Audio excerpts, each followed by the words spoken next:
ఇక్కడ వచ్చిన మీడియా వాళ్ళు అందరికీ నమస్కారం. భారతీయుడు తీసేటప్పుడు నేను సీక్వెల్ తీస్తానని ఒక్క థాట్ కూడా లేదు. ఆ పిక్చర్ రిలీజ్ అయ్యే తర్వాత every year every day news paper చూస్తే ఇక్కడ లంచం, అక్కడ లంచం, ఇక్కడ ఇంత తీసుకున్నారు, ఇక్కడ అంత అడిగారు, చాలా కామన్ మ్యాన్ సఫర్ అయ్యారని న్యూస్ అది కాన్స్టెంట్గా ఉంది. ఎప్పుడు ఈ న్యూస్ చూస్తే నా మైండ్లో వచ్చేది సేనాపతి భారతీయుడి క్యారెక్టరే. ఇప్పుడు ఆయన వస్తే ఎలా ఉంటుంది ఆ థాట్ వస్తూ ఉంది. అది 2.0 టైంలో ఒక స్టోరీగా బాగా ఫామ్ అయింది. ఆ స్టోరీ రెడీ అయిన తర్వాత కమల్ గారి దగ్గర వెళ్ళి చెప్పాను, ఆయనకు నచ్చింది, స్టార్ట్ చేసాము.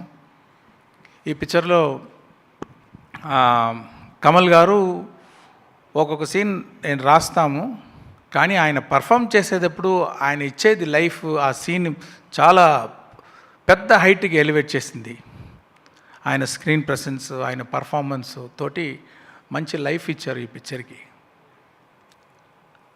తర్వాత సిద్ధార్థ్, బాబీ సింహ అండ్ రకుల్ ప్రీత్ సింగ్, వివేక్, సముద్రగని గారు, బ్రహ్మానందం గారు, నెడుముడి వేణు గారు, వీళ్ళందరూ వాళ్ళు ఎక్స్పీరియన్స్తో ఈ క్యారెక్టర్స్ అన్నీ స్ట్రెంగ్త్ ఇచ్చారు ఈ పిక్చర్కి. ఈ పిక్చర్ అన్ని జనరేషన్ కనెక్ట్ అయ్యేది పిక్చర్. ఇప్పుడు రిలీజ్ అయ్యేది 1996, ఆ జనరేషన్ నుంచి ఇప్పుడు 2024 ఈ జనరేషన్ వరకు అందరికీ కనెక్ట్ అయ్యేది పిక్చర్ ఇది. ఇండియాలో ఒక్కొక్క ఫ్యామిలీ చూడవలసిన పిక్చర్ ఇది. అందరికీ ఎంగేజింగ్గా ఉంటుంది. తర్వాత ఈ పిక్చర్ చూసిన ఒక్కొక్కరికి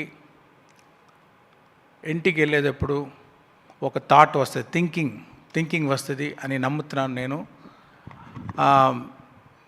ఈ పిక్చర్లో పనిచేసేది ఒక్కొక్క టెక్నీషియన్ కోసం ఈ పిక్చర్ చూడొచ్చు.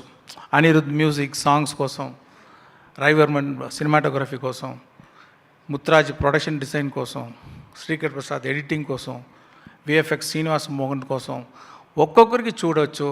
వాళ్ళందరూ అంత మంచి బెస్ట్ ఎఫర్ట్స్ ఇచ్చారు.